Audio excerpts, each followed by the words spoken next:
We're ready to begin. Yep. All right. Welcome everyone to the IMU Board of Trustees meeting. It's 5:30. Call to order. Roll call. Selgrave. Present. White. Present. Smith. Present. Voights. Yes. Craven. Yes. Thank you. So at this time we'll open up to public comment. Anyone wishing to speak should come to the lectern and state your name and address for the record. If you are here to talk about the water or electric department projects on the agenda, please hold your comment for the public hearing portion where we'll discuss that. Afton? Yes.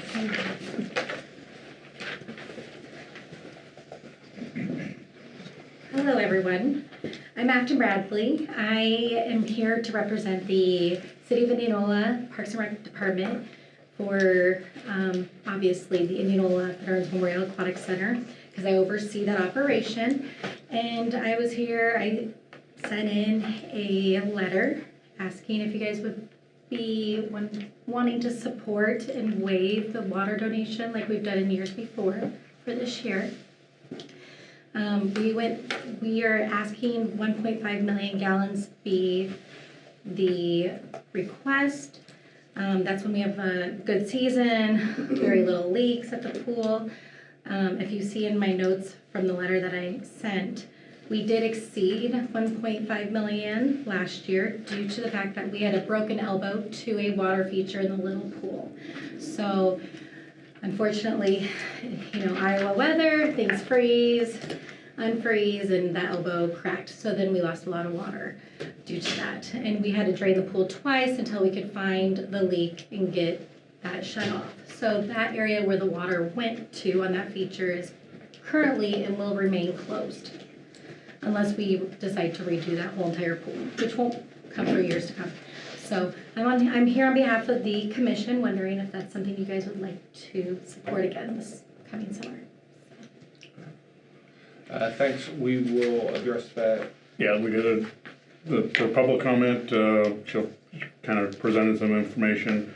We do have a decision point later in our agenda item as we talk about the budget. This will be one of the items we approve. So Afton, if you got any other final parting words. I just didn't know if anyone had any questions or I could answer pertaining to the aquatic center. Okay, we did have over 28,000 visitors last summer for 2.5 months and over 300 swimming lessons. So that's wonderful. So we would appreciate your donation. Thank you. Thank you, Afton. Thank you. All right. Any other comments? All right. Need a first and second motion to approve the consent agenda. So moved. Second. Approval of claims. Approval of minutes of prior meetings. Authorization for Warren Water District to serve a customer within the territory upon proper notice of IMU service. The customer is within 2 miles of IMU territory, located at 1314 McGregor Street. December 2025 finance report. Comments? Thank you, Mr. Chairman.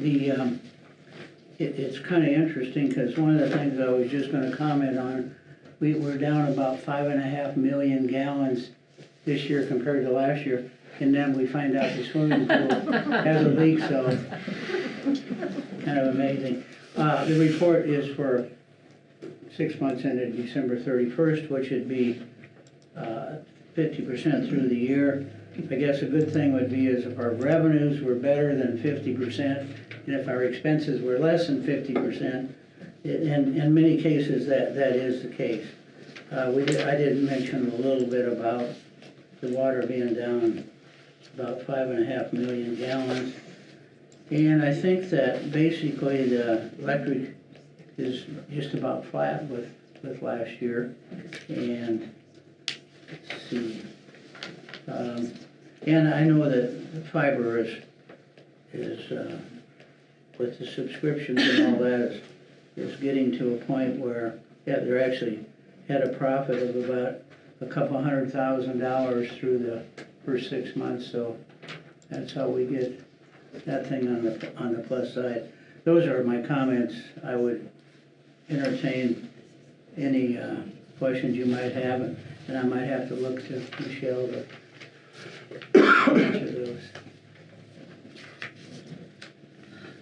The only question I was gonna ask Michelle is, I know we talked about, prior to you starting, that of combining the kind of operating and capital, and I know we were waiting for the audit to close and get done before we did that. What's the status of doing that combination?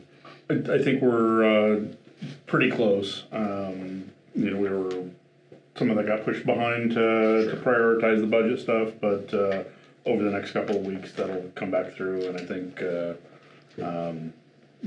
Michelle won't have much problem.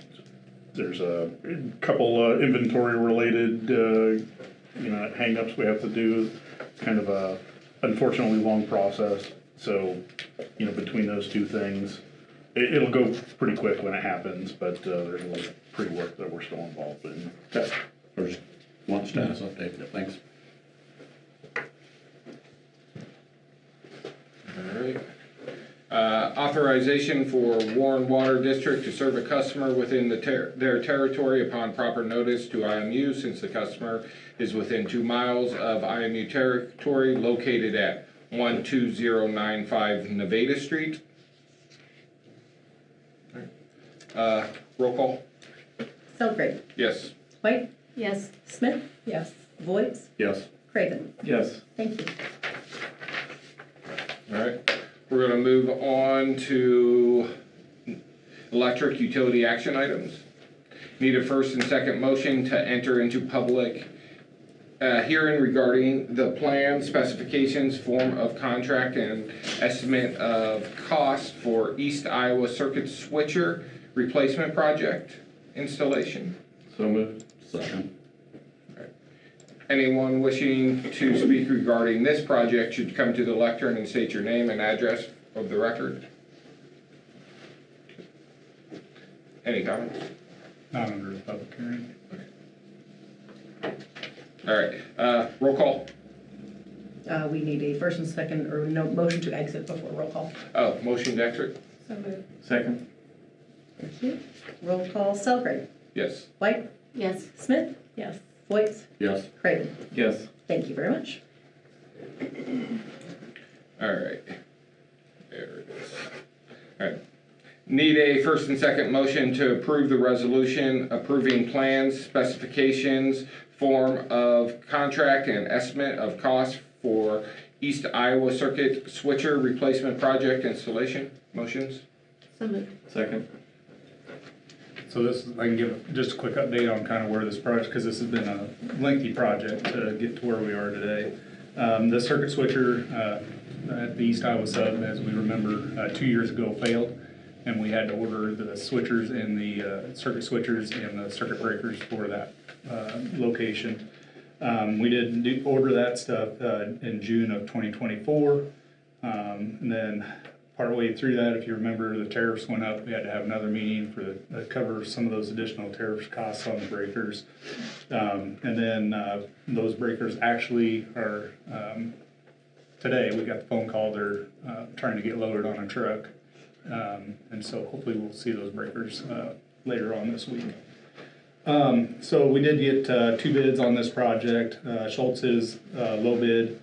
It is a little bit more than what the estimate was from the engineer. I do have Jared online if we do have some questions, but ultimately this project, or that part of the project, is mainly labor costs and a little bit of concrete. But because there is a lot of concrete, we believe that mobilizations is probably part of the reason that the costs are up a little bit more, because they're gonna have to come in, they gotta wait, do the part of the concrete, leave, wait for cure times, and then come back. So, and just the additional costs of like say labor costs being higher. And then right now there's just a lot of substation work going on across the country. So finding contractors to come in here, which, like I said, we had two people bid the project, and there's other contractors out there, but they're just swamped with the amount of work. So I'd take any other comment or questions that you have, or we can also have Jared answer any questions. All right. Roll call? Selfridge, Yes. White, Yes. Smith, Yes. Voight, Yes. Craig. Yes. Thank you. All right. Need a first and second motion to approve the resolution awarding and approving a contract to Harold K. Schultz Company for the East Iowa Switcher Replacement Project installation. Motions. So moved. Second. Any comment? Roll call? Selfridge, Yes. White, Yes. Smith, Yes. Voight, Yes. Craig. Yes. Thank you. Any electric utility information? Yeah, with the unseasonal weather we've had here a little bit in February and then become seasonal again, but we were able to get quite a bit of tree trimming done as part of our annual maintenance, as well as some overhead maintenance we try to get done this time of year. We've been working on maintenance on our vehicles and then and equipment. We did get the new dump truck and the new locator vehicle in, so we're trying to prep those up, get the warning lights and that type of stuff put in those vehicles as well. Our AMI project that's going to be starting hopefully this summer. The RFPs are out on that, and hopefully we'll have those Friday is the bid. We'll open those up and hopefully have those back to you guys on the March 9th meeting. And then big deal, the downtown square project where we did all the electrician work and stuff, that actually completed on Friday. So that's huge. Yeah. So, well, like I say, we'll leave the overhead lines, the primary will still stay up for a little while we redo First Street. But yeah, that'll, good to have that done. That's all I got. I thought you were clapping again. Okay. So at this time, we'll move to water utility action items. Need a first and second motion to enter into public hearing regarding the plan, specifications, form of contract, and estimate of cost for North 6th Street Place Water Main Improvements Project. So moved. Second. All right. This time, we'll open it up to public comment. Anyone wishing to speak regarding the project should come to the lectern and state your name and address for the record. We'll hand it off to Justin first, and then the engineer, and then we'll have any comments after that if they aren't here. Yeah, so I just want to give a little background on this project. It's the North 6th Street project, which is roughly 5 blocks, 1,700 feet of water main.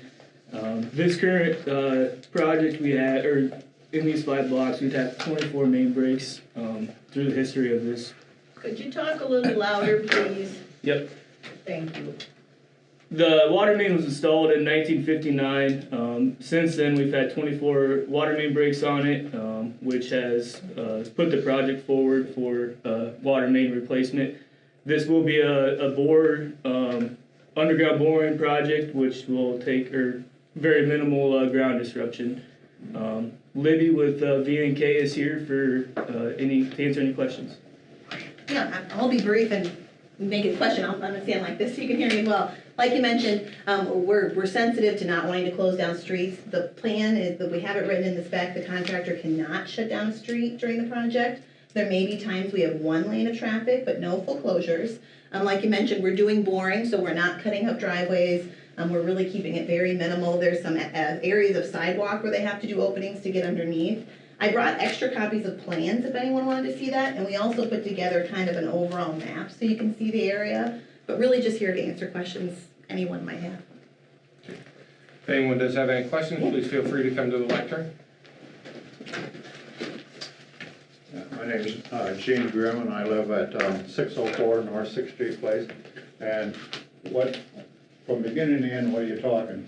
For timeline? Yep, so we gave them a completion date of October 15th. So we'd still have to do a project initiation and kickoff. They wouldn't start until probably May, June. We'll get an official timeline from the contractor after or if it's awarded. So we're looking summer months, but they must be completed by October 15th. And not starting till when? Well, we would get, my estimation would probably be early summer, but we'd get feedback from the contractor. Okay, and it's just water, it's not sewer. Correct. Well, I heard that it was water and sewer. Okay, no, just water for this one. forward us if there is anything that is sewer related that is managed and owned by the I city. will say, I just heard from my old boss, that is my boss this year too, probably, that there won't be, the sewer won't take place in our area this summer. And then watching the council meetings, there was something, Can I get your name and my address? name's Becky Backstrom. I'm on the corner of North Sixth and East Franklin, 811 East Franklin. Perfect. So where was I now? Okay. There was mention during a council meeting of the construction that took place more south on East Franklin last summer. And around town, I have noticed, I'll speak for me, but I've noticed, and I knew there were 4 homes approximately that were without access to their driveway, or to their home. That was completely tore up because there were multiple issues going on down there. At the same time, the construction was kind of combined, is what I understood from this council meeting. I think it was the last in that. So it was questioned by, I think, Mayor Richardson, if that was due to the multiple projects at one time is the reason why that was all tore up. And my issue is that it was these construction sites are going on for all summer. You just mentioned this now, and I'm just going to say, I don't understand if you're doing 5 blocks, if you're going to tear 5 blocks off. I mean, you're going to, and the boring is what you say, minimal, but that's a long time to have. I mean, starting in spring, you're not even specific. You're saying possibly and this and that, so we don't really know what, other than you're giving us just an idea. That's quite a long time for construction when it's boring underground, minimal disruption. So can you explain that to me, why that would take so long? Absolutely, and it wouldn't necessarily. I think contractually, we give them the completion date, so they must be done by October 15th. And part of it'll be is if you award this contract, we have the kickoff meeting with them and we sit down and we say, what crews are you planning to bring in? Are you mobilizing and leaving, like with this length of block, they shouldn't be. But until we've awarded the contract and looked at their timeline, they have that full window. So that's why I'm leaving it more vague at this time. And then one more. Yeah. You're saying on this here, you're just referring to North 6th Street Place. What about the water main on East Franklin that runs from the corner of North 6th Place? So we east. name it in general, but then this is a map and you can have a copy. That's the full extent of it. Thank And the you. mayor did mention you as well, so I have this with your address as well. You're here. The only place we're tearing up is that sidewalk there, and you can keep this. So your driveway and full front will have full access, and the water main is across the street, so this will not all be torn up. Oh, And you can keep this copy as well. thank you. Yes. And one last thing, Yeah. clarification. Since, we know the city then has the sewer and of course your utilities, but since they're so intertwined, and the references is when, I guess, how often does the city do in side-by-side construction with IMU, combined construction to where this whole street and sidewalks are completely tore out? I mean, is that very often, or is that subject to change? Do we I have think any in idea? general, it depends on the circumstances. In a lot of cases where the water main is in the easement off the road, Not just due to cost then, cost savings with the city? where we can, if there happens to be a situation where the water main is under the road, it's most beneficial for everyone to be in there working at the same time, so it doesn't happen twice. It shortens up the construction Okay, time but frame. If that happens, strategic planning will take place where we all have access to our homes, our driveways, and emergency service. In this particular case, it's not necessary, all the construction's happening in the easement. I don't exactly know what the city plans are for sewer, if or when, or any I of just those. heard that it's not gonna be this year due to budgets and stuff, so that's, so we're Yeah. good, we're good. Yeah, this will be in the easement and stay in the easement, so in those cases where we're not working in the same trench or need to tear up concrete, this will be separate I mean, I projects. understand the savings of contract companies and all the savings to all that. But when it comes to savings, and when it comes to liability issues of no emergency services and no access to one's home, there's something that needs to be, we need to pay more for our construction, that's the bottom line. You can't, I mean, we have to have access.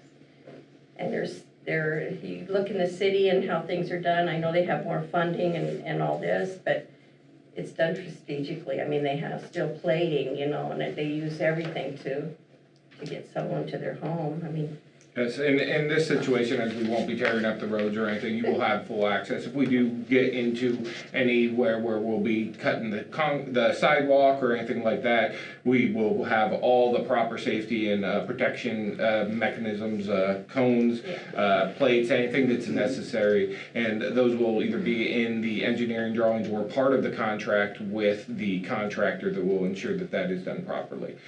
Same thing as if we do end up having anything additional that comes up as an unforeseen issue, which when you're underground, anything's potential, but in this situation, the engineer has done their full due diligence. That notification, if something like that happens, would happen from Justin, and he would make sure, along with the contractor and engineer, to ensure that that proper information is notified to the resident with ample time prior to that occurring. would it be fair to say that the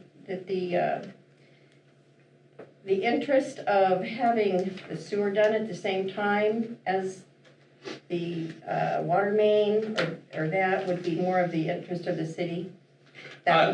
So at this time, Melissa's here for the city, but related to any projects that the city is doing, you'd have to talk to the city council or the mayor and make sure you reach out to him and let him and them discuss their budget and plans for anything that's related to any projects that they're doing. As Chris had mentioned before, we do try to coordinate with them whenever possible for cost savings and items like that related to, actually the mayor's here now. But yeah, as I mentioned, as of right now, the city is not planning on doing the sewer project, so therefore with us being in the right of way and not tearing anything up, there would be no need for coordination at this time. Okay, great. Yeah, I think it would be different if their water mains and such were in the street and they were taking the street out. Then it would be more of a conversation for us and seeing what we could do with our infrastructure.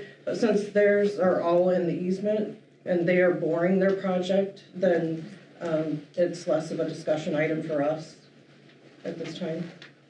Could I just talk back here? Is that okay? Yeah. Susie Shoup, I live Could at you state your name and address, please? Susie Shoup, I live at 912 East Girard. Thank you. A couple things. One, since this is referred to as North 6th, and it's going to encompass other streets, is it on there that, or can you tell us exactly without me trying to decide? Oh, absolutely, yes. I mean, does it go from Euclid down North 6th all the way down Franklin? So it goes from Euclid and North 6 up Okay. and around Franklin until the intersection with 8. With 8? Yep, and then on 7th, north of Franklin, across Girard until the intersection with 8. Okay, say that again. Yep, so we're going up 6th Right. and over Franklin, Right. and it stops at 8th Street. Uh-huh. And then at 7th and Franklin, up and over on Girard, and again, stops at 8th Street. Oh, okay. Okay, everything stops at 8. Yes. Okay. So I know that they were there earlier as part of this plan and put flags on both sides, and I understood that's, a part of the initial part so that you can send it. Yes, You've the done survey. The Correct. survey, Yes. done your due diligence and all that. Is there something, have they already decided, is it the easement on the north or this, I'm thinking Girard, but on the other streets, has it decided, or are they gonna work on both sides? Well, so- Even though it's on the parking? So right? we're tying in anyone who ties into this main will get reconnected. So the main is on the north side of the street on Franklin, and so it services everyone here. And then Okay. these homes are also serviced, and they tie into the same one. And that's on Franklin? And that's on Franklin. And what about Girard? Girard, similarly, so the little blue lines are your services. So the north and south that currently connect to Girard will be reconnected to the new main. So both of those, north and south, means the parking lot, that's probably what you call easement, will be affected, will be dug, will be bored, whatever. Will be you bored, do. yes. Only the tiny orange spots are where they're planning to excavate and open up. So they'll make a hole where you see the orange, they can put their equipment in, and then they put the pipe underground. So they are currently not planning to tear up any driveways. But the parking area, the easement on both sides? No, of- same, that's all getting bored, so they'll put a little hole here and a Oh, hole okay. here, and then underground a pipe will be installed. They're not doing a big trench On across. both sides, obviously, of all these streets? Correct, they're not doing a trench on either Okay, side. Yep. thank you. There will be a time that we'll be without water for an extended period of time. Not extended, but there will be a brief shut off when they reconnect you, and they'll give you 48 hours notice. Say that again, please. There'll be a brief shut off when they reconnect you, and they'll give you 48 hours notice before they So return. we're talking at the end of all of this? Correct. or As it moves from street to street? Yes. Each section? Yes. Okay. Okay, thank you. How will we be notified?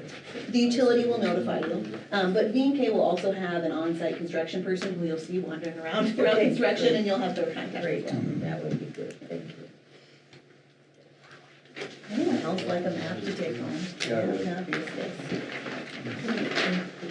days. Make sure the residents can approve. Oh, I have.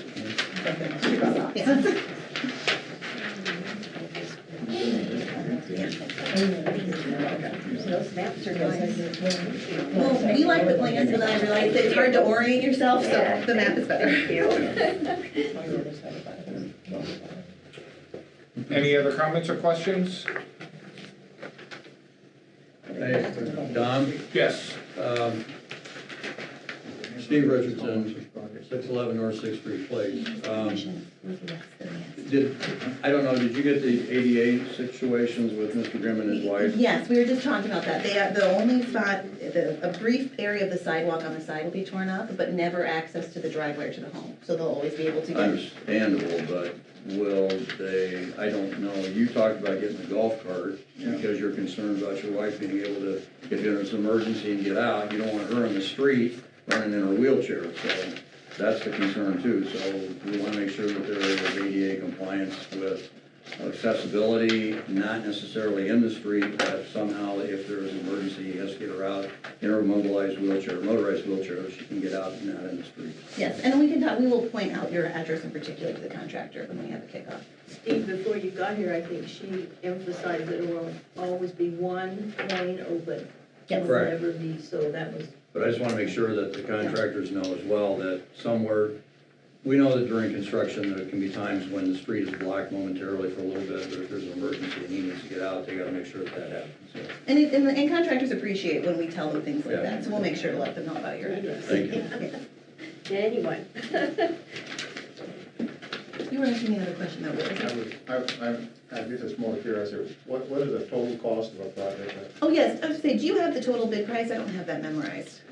It was in one of the letters. They came in under budget, The I do know total, that. the engineer's estimate was $640,000, and the low bid for this project was $337,000. Yeah, so, and you had a substantial amount of bidders, unlike the electric project. We had a good amount of bidders come through on this one, sorry, which helped with the luck of the draw. But yes, and we've worked with Busy Bee before. They're out of Missouri.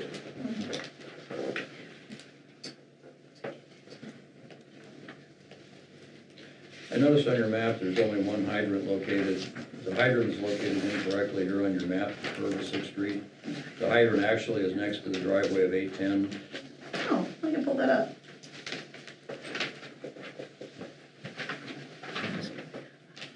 I have it correctly on the plan sheet at least.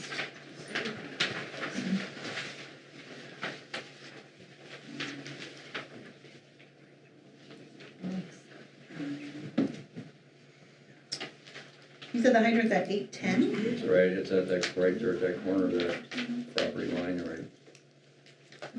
Way down on Euclid Avenue. Oh. Well, I could get on. No, it's on 810 Franklin. Oh.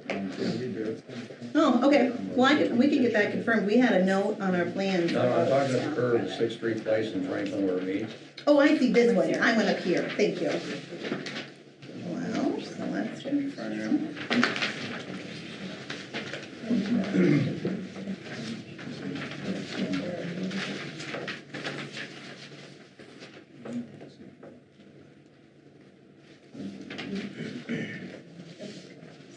You're correct, and our plan sheets show it correctly. I think at that scale, the map slid it down too far. Okay. Yes, it's shown up in this Okay. one. Yep. Any other comments or questions?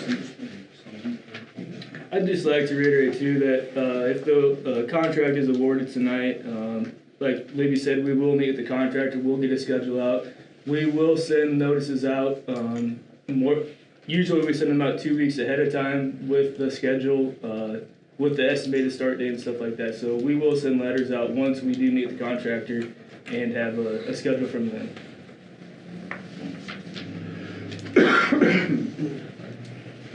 Need a first and second motion to exit public hearing? Second. Roll call? Selgrave. Yes. White. Yes. Smith. Yes. Voight. Yes. Craven. Yes. Thank you. Need a first and second motion to approve the resolution approving the plan, specifications, form of contract, and estimate of cost for North 6th Street Place Water Main Improvements Project. Motions? So moved. Second. Roll call? Selgrave. Yes. White. Yes. Smith. Yes. Voight. Yes. Craven. Yes. Thank you. Need a first and second motion to approve the resolution awarding and approving a contract to Busy Bee Construction LLC for North 6th Street Water Main Improvements Project. Motion? So moved. Okay. Any, good to go? All right. Roll call? Selgrave. Yes. White. Yes. Smith. Yes. Voight. Yes. Craven. Yes. Thank you. All right. Thank you, everyone, for comments and everything related to that.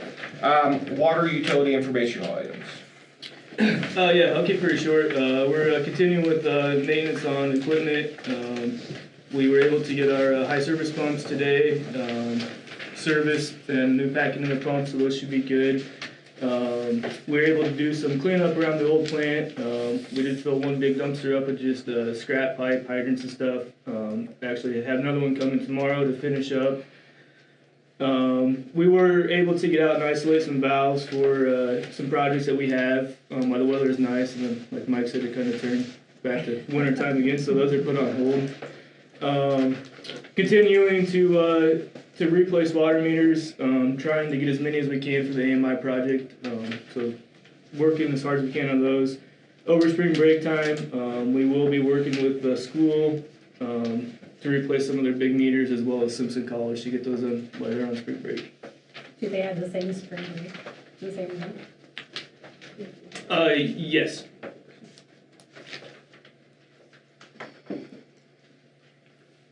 Thank you. Communications utility action items. Need a first and second motion to approve the resolution approving IPTV 2080 draft amendment agreement termination. Motions? So moved. Second. Anything? Yeah, this is just final paperwork, rewording the termination clause for the IPTV 2080 agreement. Was reviewed by the legal counsel, and the recommendation is to sign it.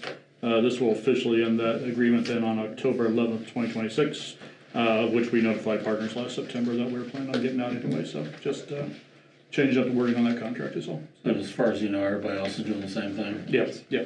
Everybody's good with this. They were just waiting for the CFU to get through their legal stuff to get this out, but yeah, everybody's been signing it, so. Great. Roll call. Selgrave. Yes. White. Yes. Smith. Yes. Voight. Yes. Craven. Yes. Thank you. Communications utility informational items. Yep, kind of like a broken record. We made a bit of progress too outside, and then it kind of snowed again. So but, we did get some temps in, which is good. But we'll be looking to get back once it warms up. The new IPTV servers did ship today. We got confirmation on that, so we're hopeful they'll be in later this week. It'll take us 2-3 weeks to get them configured once they get here, but we're making progress on that. We field installed a new MDU device last week out at 410 North 1st Street. We bench tested for a couple weeks before then.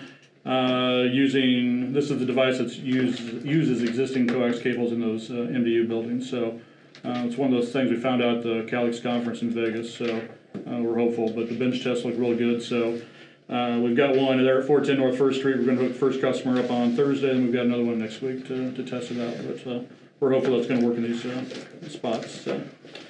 We also spent some time last week getting the new addition to the high school added into their dark fiber loop, so they are ready to go whenever they want to put equipment there, so that is good news. And otherwise, we're just business as usual, waiting for some warmer weather in spring, so. And basketball season. Yes, this is true, yeah, we will be busy, so, yeah. Thank you. Combined electric, water, and communication action items. Alrighty, we've got a couple of things, busy couple of weeks, primarily with budget.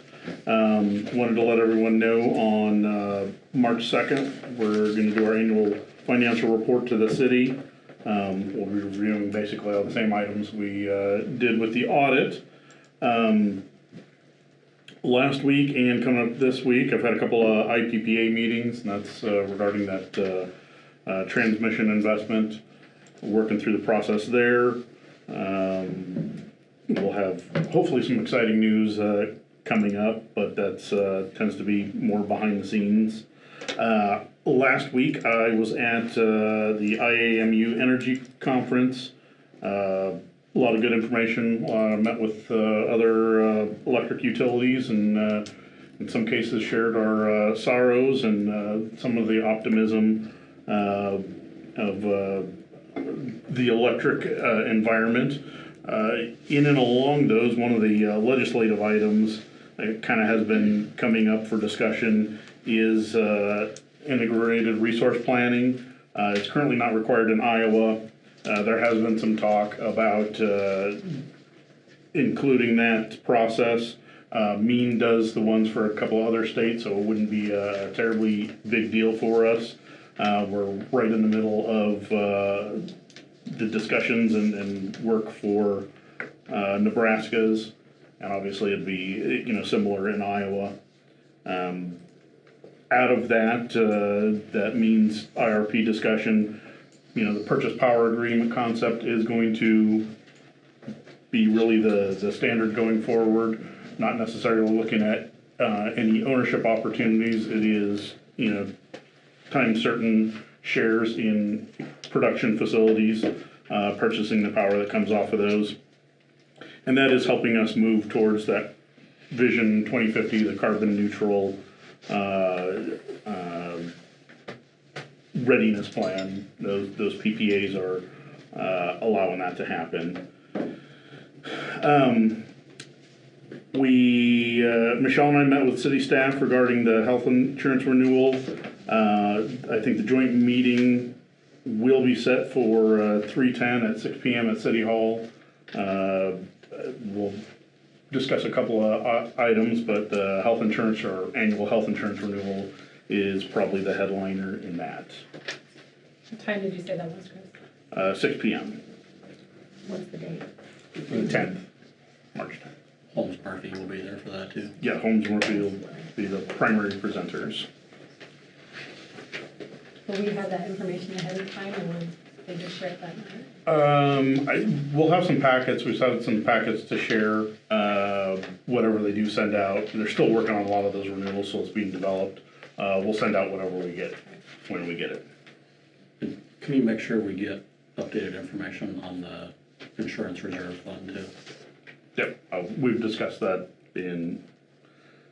at all of the segments. They're having a little difficulty with it right now, insofar as they've converted their accounting system and have some trouble making that work. As soon as we actually get a good number out of there, I'll pass that along just for the time being.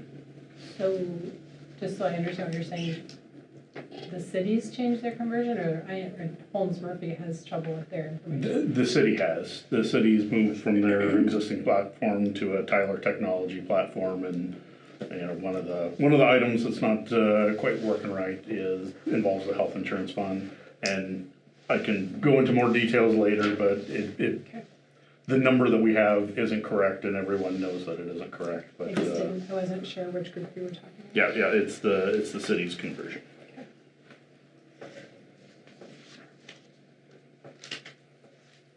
All right, thank you. Combined electric, water, and communications informational items. FY 26-27 budget presentation and discussion. Alrighty, I'll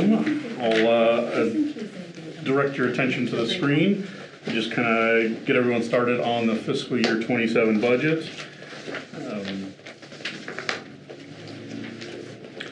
A quick review of why we exist. and the value we provide. There's a picture of our very own Mike Metcalf in front of a snowy substation. You know, when it comes to local and why we exist, it is really a related to the customers. APPA statistics show that a municipal energy customer has 90 fewer minutes annually without power compared to a for-profit entity. We've got, in addition to that 90 minutes, they're less frequent. And really that's driven by local accountability. You guys get to make those decisions. Mike gets to live and experience firsthand the problems and be able to draw the attention to there.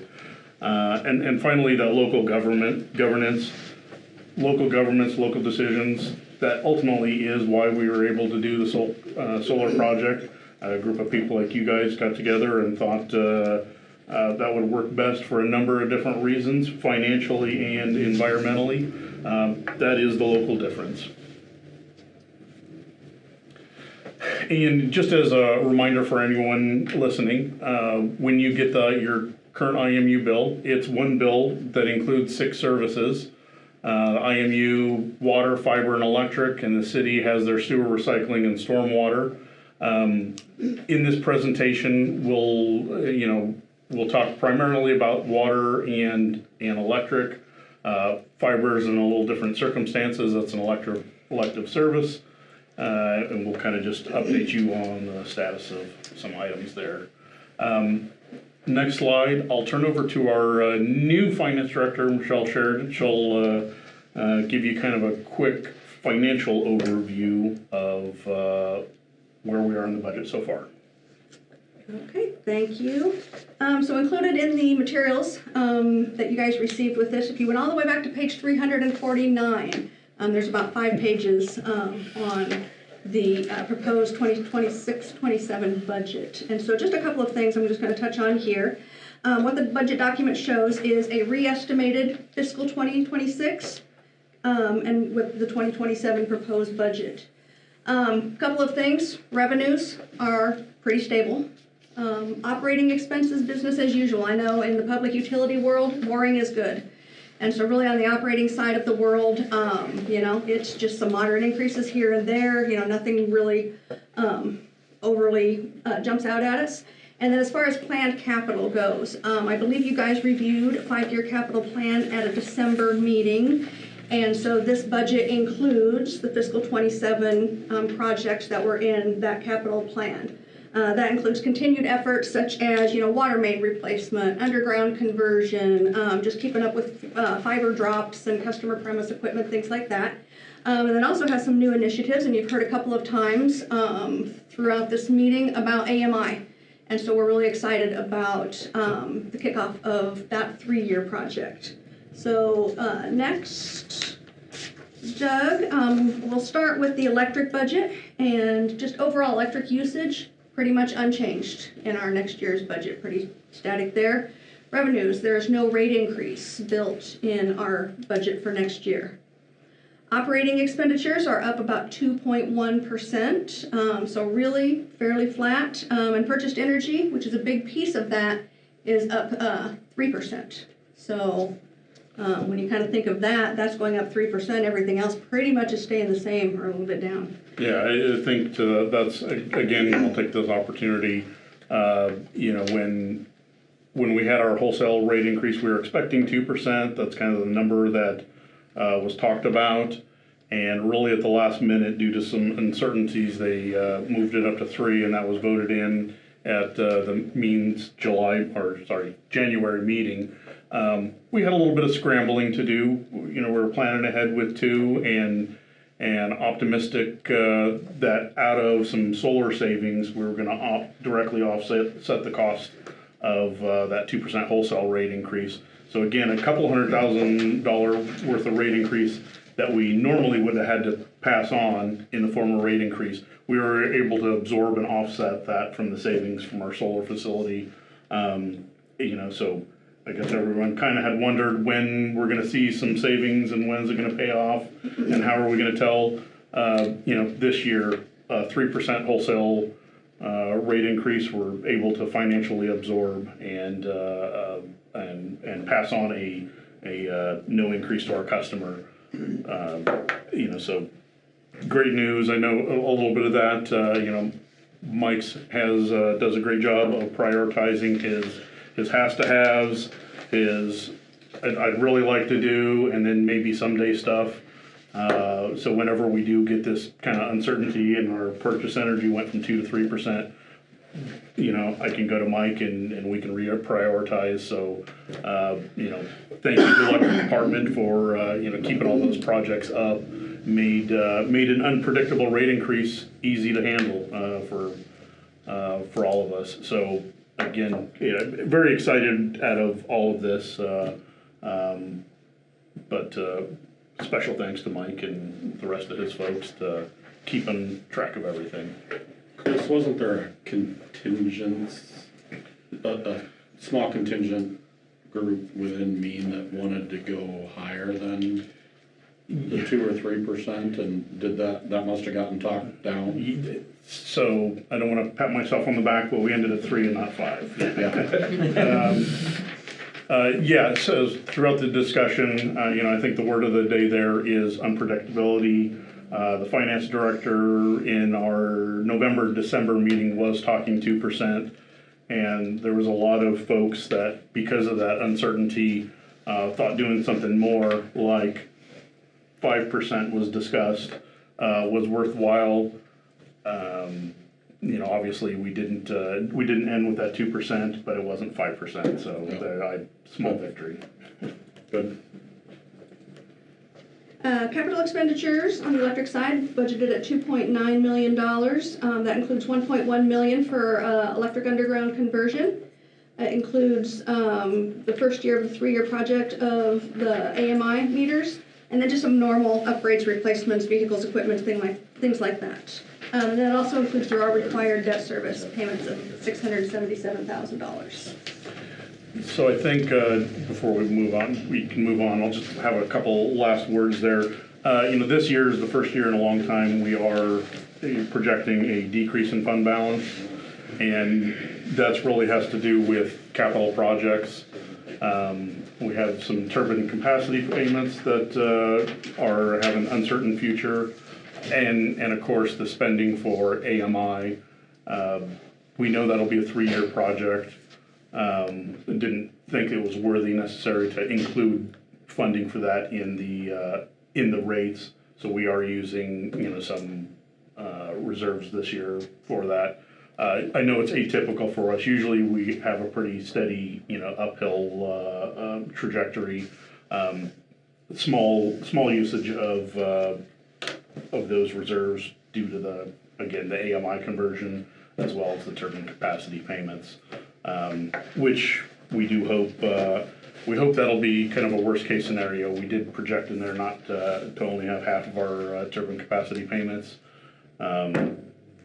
There's reason to believe that will not happen that way, and we'll have full year's worth of turbine capacity payments. So the budget that you see here is kind of as you go through and look at those numbers, that is a worst case scenario. We think maybe we don't have confirmation yet, but we think there's some quick upside to it.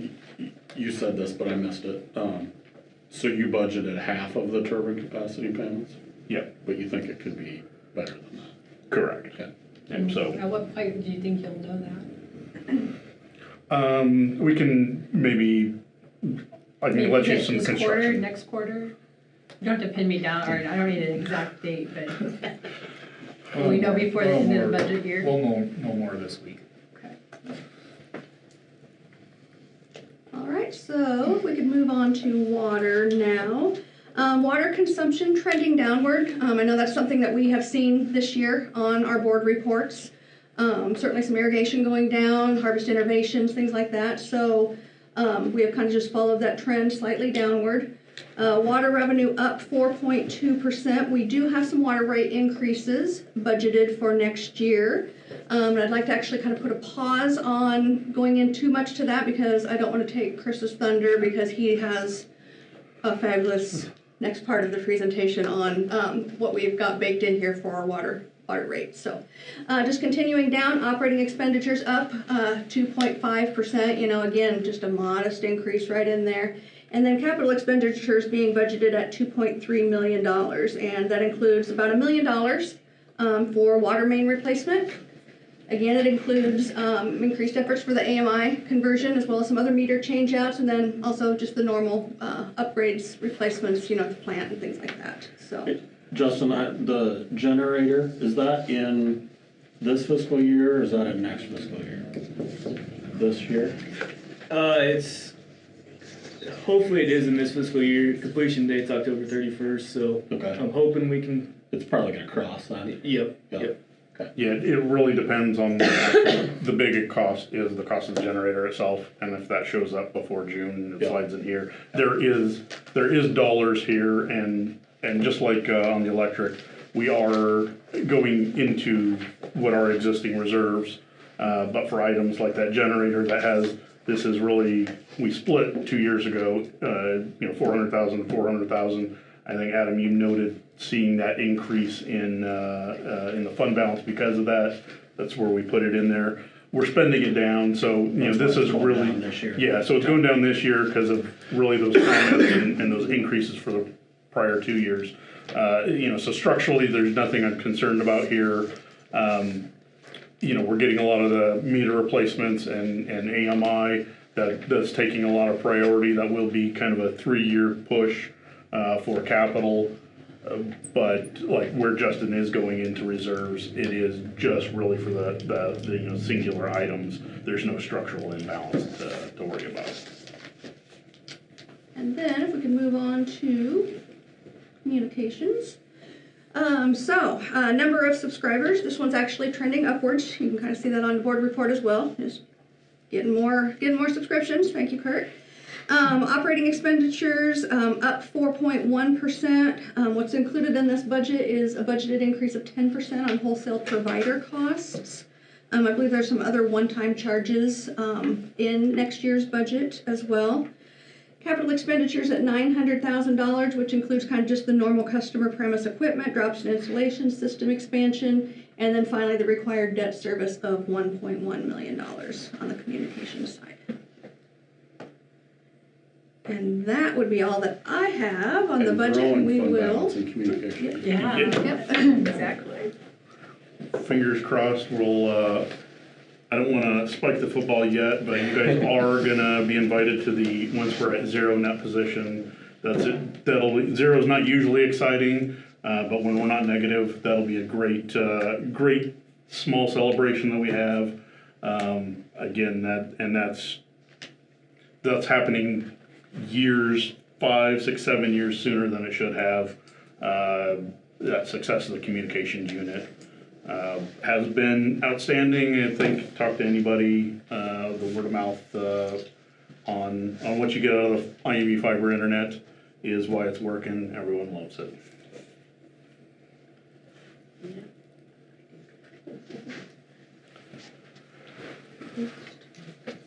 All right, so Michelle did kind of allude a little bit.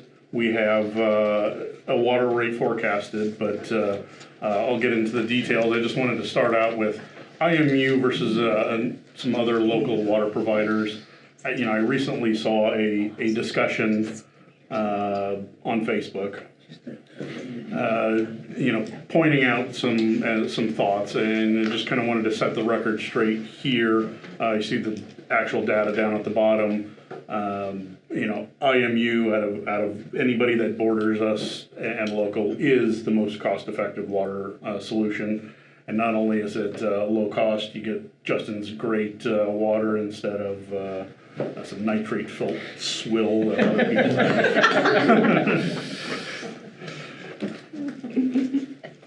Isn't Norwalk's part of the city of Des Moines? Mm-hmm. But yeah, so in addition to the great water you get, it is one of the least cost-effective places to get it, or sorry, the more cost-effective places to get it. So with that, revenues going up, We do have some proposals on some changes that need to happen to make that happen. Our current rate, our base rate is $12.25 with additional usage at $8.18 per 1,000 gallons. The proposal is for that to go up to $13.25 with additional usage gallons at $8.78. Kind of gone into a little more detail than maybe we have in the past, and this is really setting the stage for a couple of future slides. As you look at what you get out of that base rate, some people don't include that first 1,000 gallons. We do. So as you see, that first gallon comes to the customer at a discount of $6.80. We do have some billing costs in there, $1.87 of that first $13.25 is kind of billing and administrative costs. Whether or not anybody uses any water, we do need to send out a bill. Whether or not anybody uses any water, there's some not wear equipment in the water meters, but the items like the battery do have a finite life. So whether or not there's any gallons that get registered, that battery life is decreasing over time, and most significantly, kind of probably surprising, the meter cost. So every month out of that base rate, IMU is responsible after the initial builder puts in the first meter. IMU is responsible for all the replacements. Those meters are expensive, and what I've done here is kind of put in a number. The meters are typically good for 20 years. That puts on average a meter that is 10 years old in the system, just an average number. So that meter cost I used is the current cost, and I increased that 5% a year for the 10 years. That's really what we've seen in those meter costs, which means the next time that those meters get replaced, it is $1,100. And a good way to think about that, $4.58 out of every customer, or that base rate, has to do with paying for that next meter. We haven't gone into a little more detail, but as we approach the AMI system, the nice thing we'll get here is a little more granular detail. This is kind of the first foray into some of those directing costs to, or showing where those costs related directly to the customers.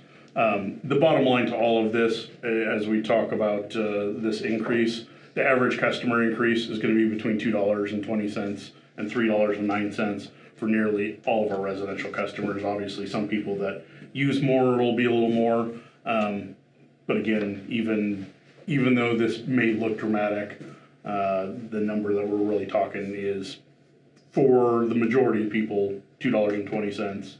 $3.09 covers 90% of customers. So, is the percentage similar for commercial? We'll talk about commercial. That's one of my proposed changes as we talk about some of this granularity.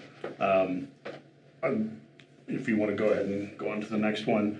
So as we talk about commercial, so our commercial base rate currently is the same, $12.25, with the additional usage of $8.43. So it is a little bit more per 1,000 gallons.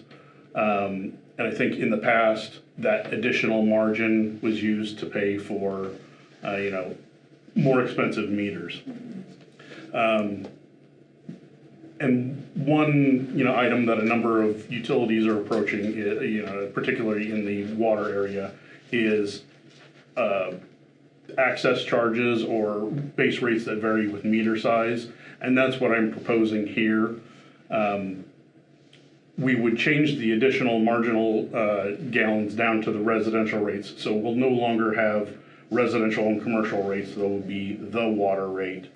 But where we're gonna, direct those costs is in the base rate. We talked a little earlier about the meter, that a regular residential meter, be those 3/4, cost $1,100.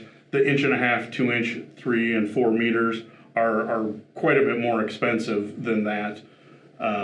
And so we'll take that same $6.80, the $1.87, for those billing costs. And that amount is the $8.67. So it kind of matches up with the residential rates.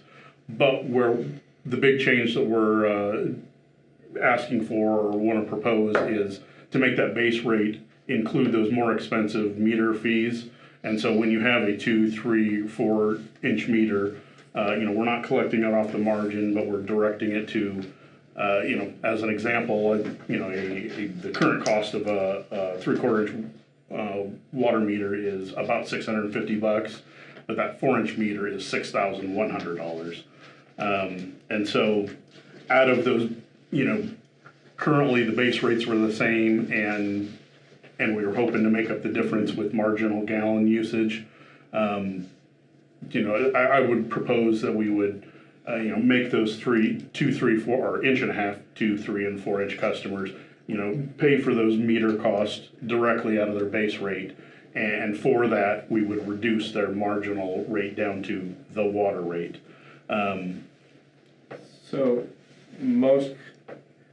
the inches refer to how large the line is coming in, right, that it's reading, and most customers run which? So probably the most common meter we have is 3/4 inch meter. But under the residential rates, I mean, there are some 1s and there are some 5/8. We're going to say that residential rate is applicable up to 1 inch meters. These would typically be commercial. And so the 1.5 inch, 2, 3, and 4 are nearly all commercial. I think Justin did a count of all those meters that are in the system. This is 212 different 212 different meters. It's not quite that many different customers. I think when I talked with Dom about this, he kind of said, how do you quantify what this costs or doesn't cost to the customers? It's relatively easy on a residential side because people, in a range, most people fall into it. When it comes to commercial, they do vary. I think for most businesses that do have an 1.5 inch, 2 inch, 3 inch, or 4 inch meter, they have that size of meter because they need it or use it, and so the water quantity is reflective of that size of the meter. So as they're saving, it is largely being offset. It comes to at that 1.5 inch meter, the break even is like 30,000 gallons, which is not atypical for somebody with that type of service. All the way up to 2, 3, and 4. The larger the meter have, the more you're going to save on that marginal rate. And so, in general, it's tough to make promises how this will affect everyone, but this is largely an offsetting. I think it's fair to say it's largely an offsetting cost, and it is driving those costs directly to the items that are responsible for the cost drivers and not putting them in any sort of variable market. When you did your comparison to some of the other local water groups, do they do this similar kind of approach with their commercial? They don't necessarily say commercial. The one thing, as we go to this and service, we'll probably go away from residential and commercial. But they use the same kind of formula with this varying size of. Yeah, and in a lot of cases, these costs are, Norwalk recently did this. They went to a meter, a cost per meter availability type of charge. Justin, you sent me a number of those. Do you happen to remember any of the? So Norwalk was one, Altoona, West Des Moines, Des Moines. Well, they're probably all in the same system. And that helps. I mean, this isn't something you just decided we were going to do. It feels like this is something that's similar to other communities and how they're thinking about it. Yeah. So, this was, in an effort to kind of drive down on costs and efficiencies, and knowing we're in that AMI, I spent a lot more time kind of with cost studies, and, the first thing that kind of came to me and kind of smacked me in the face, a 6,000 meter and a $650 meter, they're being charged the same thing. And so, you know, that time and dedication and then seeing what the other folks are doing, you know, leads me to believe that, you know, this is a good methodology. And, you know, from a cost accounting perspective, there's a sound basis, and others in our area are doing it. And I think we'll see more and more people starting to do it. Are those meters getting replaced at roughly the same frequency? Yeah. 20 years.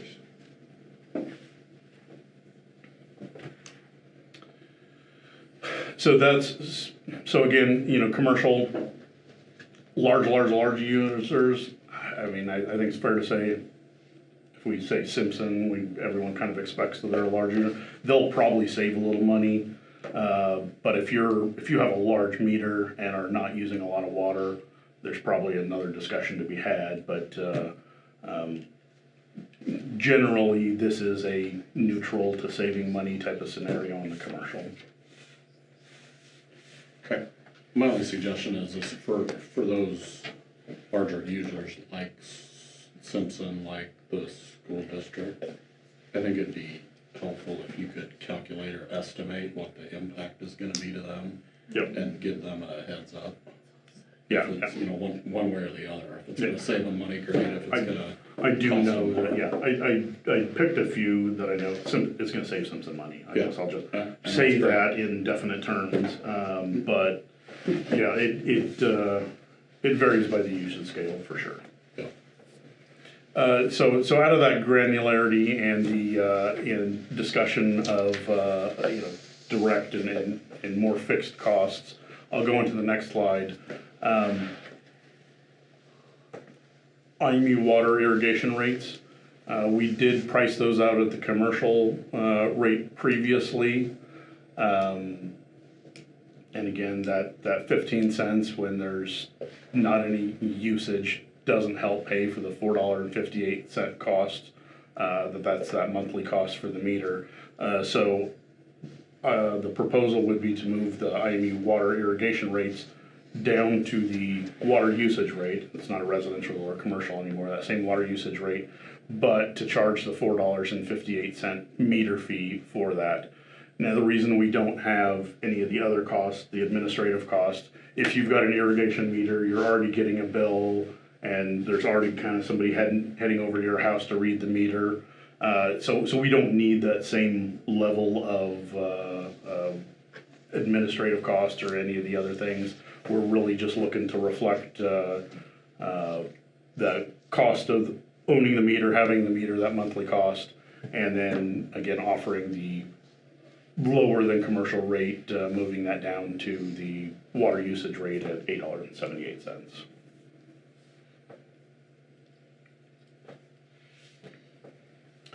So for electric, you know, this is relatively simple, and this discussion's a little easier. Michelle kind of let everyone know there is no forecasted rate increase anymore. So just a little about our current resolution is right there. 3 bullet points in the at the bottom are you know, why we exist. IMU's effective annual increases since December 2019 are 1.7% annually, much lower than any CPI or cost indicators. That is some great efficiency we're seeing out of the electric department. We're doing more, you know, than we ever have now, and have only increased our rates 8.5% during that time period. And for comparative purposes, the CPIU, so that's the Consumer Price Index for urban customers, specifically to the electricity cost data from that same time period of December 2019 to December 2025, nationwide showed a 41% increase. So that's why that last one, rate recommendation and no change, is in bold. That's impressive, Chris. Yeah, all of that, you know, again, this is exciting for me to announce for a number of the decisions we made, the solar, all the efficiency, the undergrounding that our electric department has done. there's two numbers that kind of show that, 41% versus 8.5%. And that is your Indianola Municipal Utility Electric Department. Thank you, guys. That's the DQ vote in the front Take slide. back.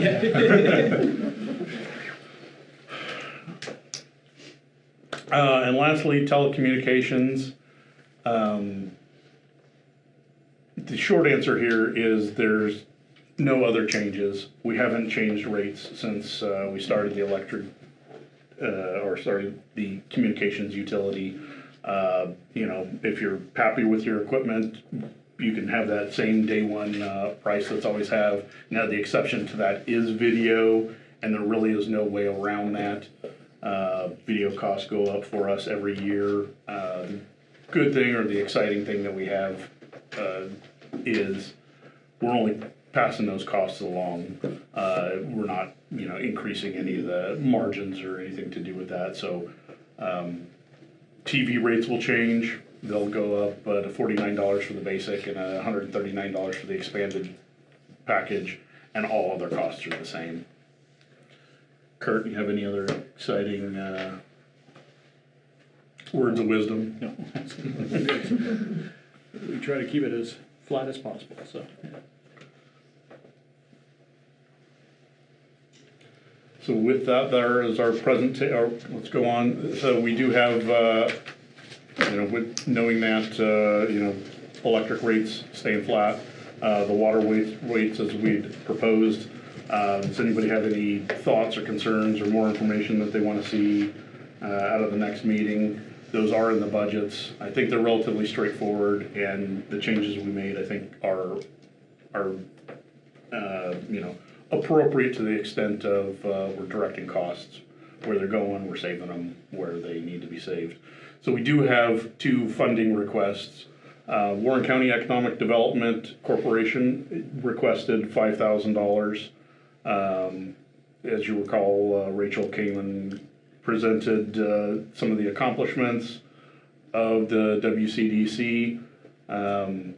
They do have, like a lot of other places around, they do have some funding concerns, and came to us with a $5,000 ask. A number of years ago, we did participate in the WCDC to, in that $5,000 to $10,000 range. She's really asking for us to get started back with that.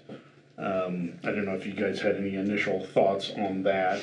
My recommendation is to do that. I know Rachel does provide some value, and she works with us quite a bit as far as trying to attract customers, and those would be, primarily our big load would be electric customers, but obviously water would benefit this too, as she tries to get in any commercial and industrial businesses, either in an industrial park or in Indianola proper. So we can have that discussion. If you have thoughts you want to share here, you feel free, or if you want to kind of send me some emails about questions you might have, concerns, with this, $5,000 worth of value that we, might see out of it, we can handle those. So this is a one-time ask. We'll look at this each year. Yeah, every year we'll look at that. And secondly, Afton was here for the city of Indianola, the VMAC Aquatic Center, or Veterans Memorial Aquatic Center. They requested 1.5 million gallons. That is the equivalent of $13,170. We have done that for a number of years now, and my recommendation is to stick with that. That will cost the water utility $13,170. The Warren County Economic Development, I know we always get into the audit issues of having allowable expenses. Does that qualify as an allowable expense? I can certainly, get a direct answer to that. I think it is, really business development. Now, whether or not we need to tie it to, here's $5,000 directed towards attracting only a City of Indianola business in the IMU electric and water territory. Versus all of Warren County. Versus all of Warren County. We can certainly put that request there, and I think that satisfies a lot of that, business development. But are we going to be able to, know for sure that $5,000 worth of effort was, yeah. That's my only, I think we just gotta be careful with it from our perspective on that. I will clarify it, but I do think because we can kind of, specifically direct it, we can, that won't be an audit issue. Okay. So if do you have thoughts on either one of those that you want to share? Can we at least, is Afton still here? Oh, she left. Maybe give her the good news on thoughts, but. Yeah, I'm definitely fine with the pool. Yep. Perfect. I see a lot of head nods on the pool, and if you got any other thoughts, feel free to share them. That is the last I have for that. So that is your budget in a nutshell. I disagree with, or I agree with Adam on if we do donate that $5,000, that we should make sure that they do flag that for IMU territory, even if it's not an issue because it is IMU customers' money, that we should ensure that they just have it flagged. I'm sure there's not an issue with that, but just. Yeah, I will certainly add that my intention was to, if we do that, to give it to them with that string attached. I don't foresee that Rachel has a concern about that, and I do think we'll get some value out of that. Do you anticipate other groups coming forward with an ask? Do you think the chamber will come forward? Our budget window is closing, so we'd have to discuss that in a different way. And if they did come forward with an ask, it would probably be either for a budget amendment or, those asks starting from here on out. Just may want to think about what precedents we're setting, and I agree we should move forward with these, but it may open the door for others. No, yeah, I think, showing that. It might be a one-year deal if we start getting a lot of. Yeah, and.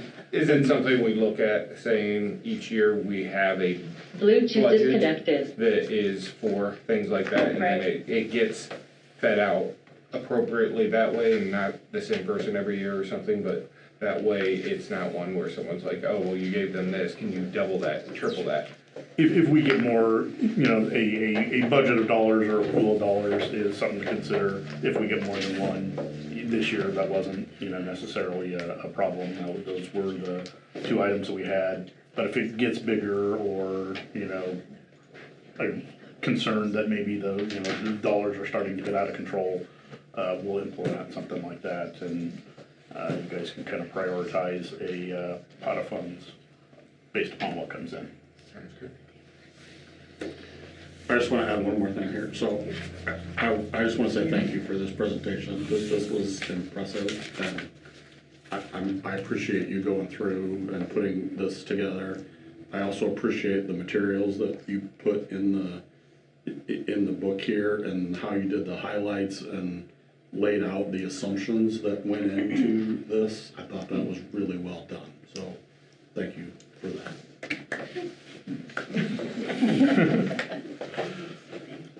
All right. Any other business? All right.